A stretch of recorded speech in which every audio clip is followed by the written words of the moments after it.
तू हिम्मत कर, कदम बढ़ा। बहुत हुआ सब्र, अब तू अपने वक्त को ला।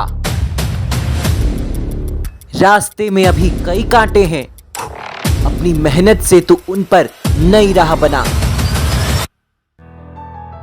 इनसे मिलिए, ये हैं fitness expo IHFF Sheru classic 2023 के स्टार कैटेगरी के विजेता आशीष।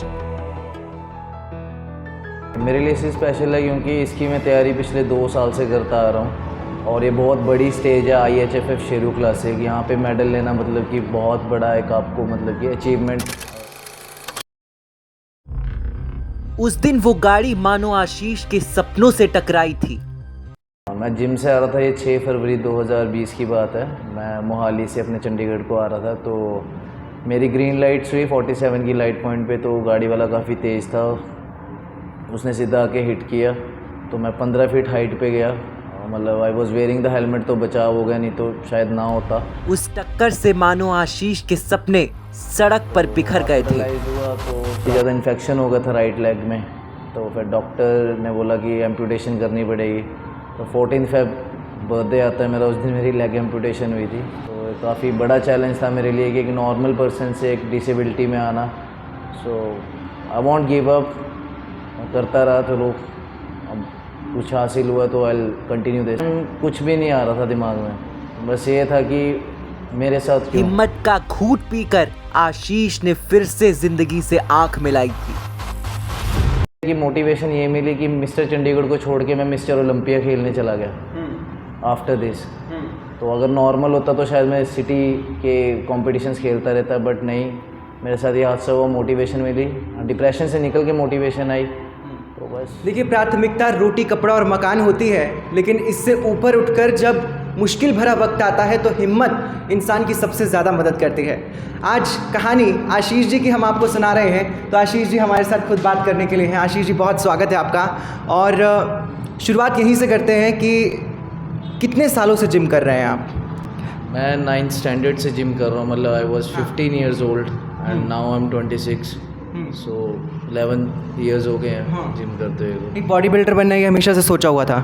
बॉडी बिल्डर तो नहीं सोचा था, पहले मॉडल सोचा था, फिर उससे थोड़ा हटके जब मसल गेन होता रहा तो मैं कहा चलो बॉडी बिल्डिंग करते हैं। तो 2019 में बॉडी बिल्डिंग का सोचा था, बट अनफॉर्चुनेटली 2020 में ऐसा हादसा हुआ कि 1-1.5 साल तक बेड पे ही रहा मैं।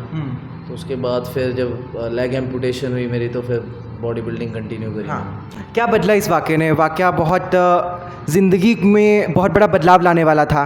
कैसे इस घटना ने सब कुछ बदल डाला ज़िंदगी में? फर्स्ट ऑफ ऑल हैंडीकैप में अब खुद को समझता नहीं। अगर मैंने खुद को हैंडीकैप समझा होता, मेंटली डिसेबल्ड हो चुका होता मैं। सो मैं अपने आप को स्पेशली एबल्ड समझता हूँ कि शायद भगवान ने मेरे साथ ऐसा किया कि मैं कुछ और ज़्यादा अच्छा कर सकूँ। And I am doing well and I will do my best in future. And जो भी अभी कॉम्पिटिशन्स आएंगे, कुछ भी शोज़ होंगे, आई विल डू दैट। और एक और चीज़ है कि मैं एक नॉर्मल एथलीट्स के साथ भी कम्पीट करूँगा नेक्स्ट ईयर से।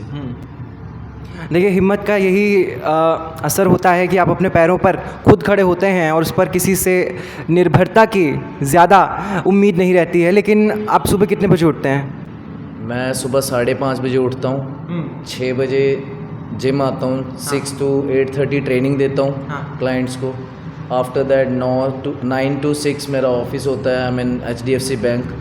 सो यस, 6:30 PM तक। उसके बाद 7 to 8 मेरी ट्रेनिंग होती है, 8 to 10 फिर क्लाइंट्स को PT देता हूँ। तो it's been like 15 to 16 hours of job and 5 to 6 hours of sleep. बाकी मील प्रेप भी खुद करता हूँ इसी टाइम के बीच बीच में।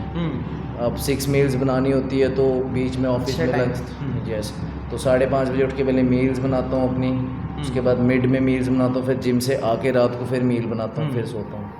मतलब देखिए, सुबह से जब उठते हैं, शाम होते होते किसी पर डिपेंडेंट होने की ज़रूरत नहीं है। अपने पैरों पर खुद खड़े हैं, मजबूती से खड़े हैं। और शायद ये कहने में भी मुझे गुरेज नहीं होगा कि अंबुजा सीमेंट की दीवार से ज़्यादा मजबूती शायद इनके इरादों में है। बहुत शुक्रिया आशीष जी हमसे बात करने के लिए।